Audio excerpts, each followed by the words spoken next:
फक्त 10 रुपयांची ही वस्तू तुमच्या आयुष्यात धनाचा वर्षाव करू शकते. नमस्कार मित्रांनो, मी प्रियांका आपल्या सर्वांचे अगदी मनापासून आजच्या नवीन व्हिडिओमध्ये स्वागत करते. जर ब्रह्मांड तुम्हाला श्रीमंत बनवू इच्छित असेल तर त्याआधी ते तुम्हाला काही संकेत देऊ लागते, पण दुर्दैवाने बहुतेक लोक ते संकेत ओळखतच नाही. मित्रांनो, तुम्ही निसर्गामध्ये एक गोष्ट नक्की पाहिली असेल, जर एखाद्या ठिकाणी गोड पदार्थ ठेवला तर मुंग्या आपोआप तिथे पोहोचतात. त्याने कोणी जाऊन सांगत नाही की इथे गोड पदार्थ आहे. जर बागेत सुंदर फुले उमलली असतील तर मधमाशा आहेत त्यांचा शोध घेत तिथपर्यंत पोहोचतात. त्यांनाही कोणी आमंत्रण देत नाही.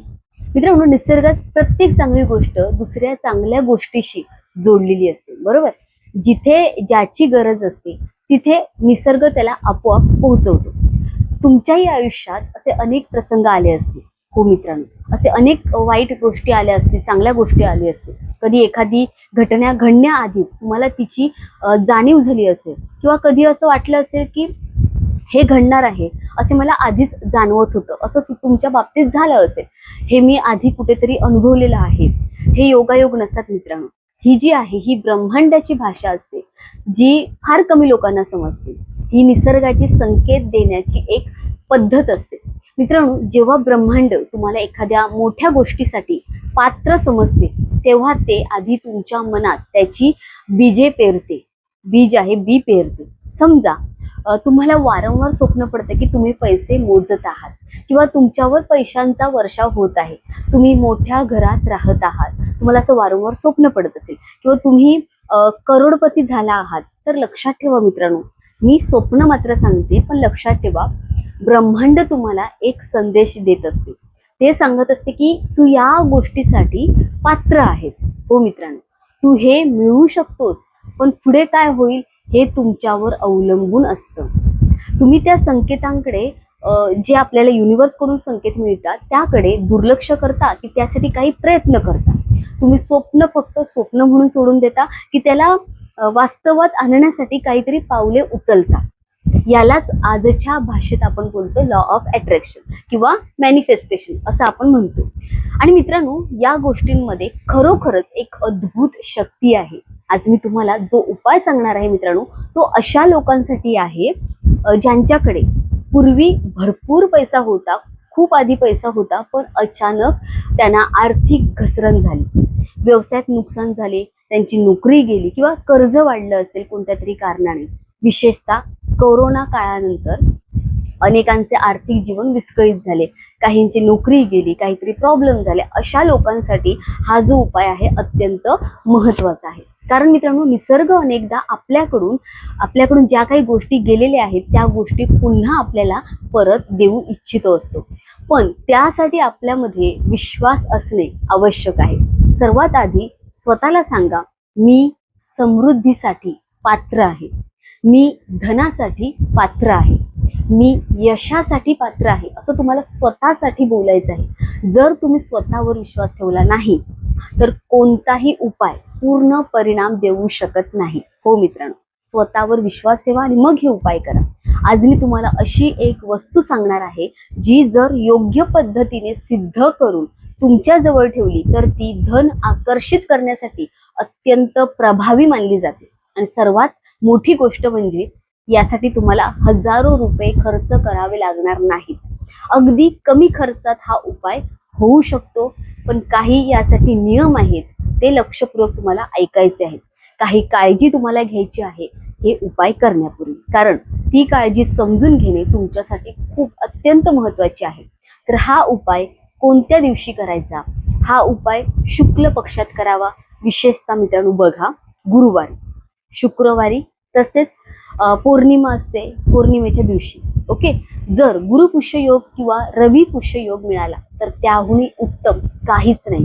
गुरुपुष्य योग आता बघा, 18 जून, या 18 जून म्हणजेच येत्या गुरुवारी गुरुपुष्य योग आहे. या दिवशी हा उपाय करणे विशेष शुभ मानलं जातं.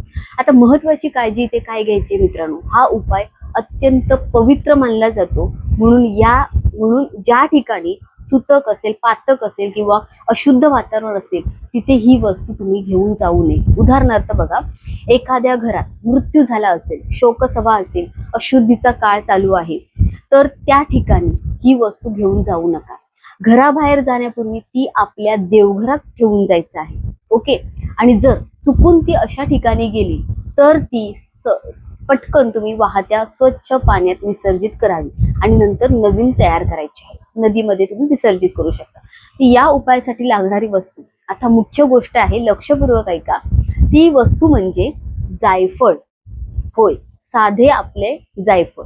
जायफळ जितके आरोग्यासाठी उपयुक्त आहे तितकेच ते धन आणि लक्ष्मी आकर्षित करण्यासाठी अनेक तांत्रिक आणि आध्यात्मिक उपायांमध्ये वापरलं जातं. असं मानलं जाते की जायफळमध्ये एक विशेष आकर्षण शक्ती असते. हो मित्रांनो, ज्या उद्देशाने ते सिद्ध केले जातं त्या उद्देशासाठी ते कार्य करतं 100%. जायफळ सिद्ध करण्याची पद्धत सुद्धा मी इथे सांगणार आहे. काय करायचंय, शुभ दिवशी देवघरात बसायचं आहे. थोडीशी शुद्ध केशर घ्या, त्यामध्ये थोडंसं पाणी मिसळून केशरी रंगाची शाई तयार करायची आहे. ओके. आता मोरपीस असेल तर मोरपिसाचा बारीक टोकदार भाग घ्यायचा आहे आणि त्या केशराच्या शाईने जायफळावरती कुबेर बीज मंत्र लिहायचा आहे. ढ. ओके. अत्यंत प्रेमाने, श्रद्धेने आणि सुंदर पद्धतीने हे अक्षर लिहायचं आहे. मी इथे तुम्हाला दाखवते. आणि मंत्र जप. यानंतर प्रथम तुम्हाला 5 वेळा गणपती मंत्र म्हणायचे. ओम गण गणपते नमः. 5 वेळा जप केल्यानंतर कुबेर मंत्राची एक माळ तुम्हाला करायची आहे. मंत्र तुम्हाला इथे मी स्क्रीनवर दाखवते. ओम श्रीम ह्रीम क्लीम श्रीम क्लीम वित्तेश्वराय नमः.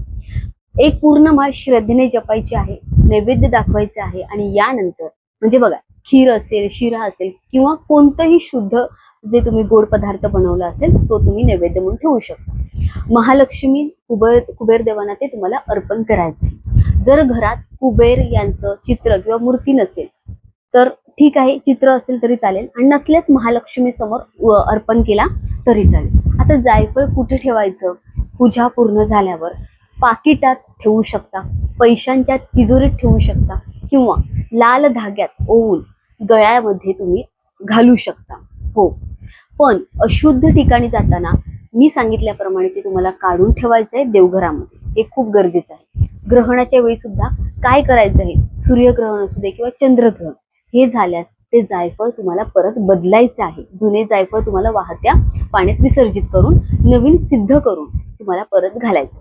आता मित्रांनो, महत्वाचं इथे लक्षात घ्या, उपाय तेव्हाच कार्य करतात मित्रांनो जेव्हा त्यामागे तुमची श्रद्धा आहे, विश्वास आहे आणि सकारात्मक विचार असतात. गरिबीची भीती सोडायची आहे, समृद्धीचा विचार जास्तीत जास्त करायचा आहे आणि स्वतःला त्यासाठी पात्र समजायचं आहे. ओके. आणि हा उपाय पूर्ण श्रद्धेने करायचा आहे. ईश्वराची कृपा, महालक्ष्मीचा आशीर्वाद आणि कुबेर देवतांची कृपा तुमच्या जीवनात धन, वैभव आणि प्रगती घेऊन येऊ. श्री स्वामी समर्थ. हर हर महादेव. ओम नमः शिवाय. धन्यवाद.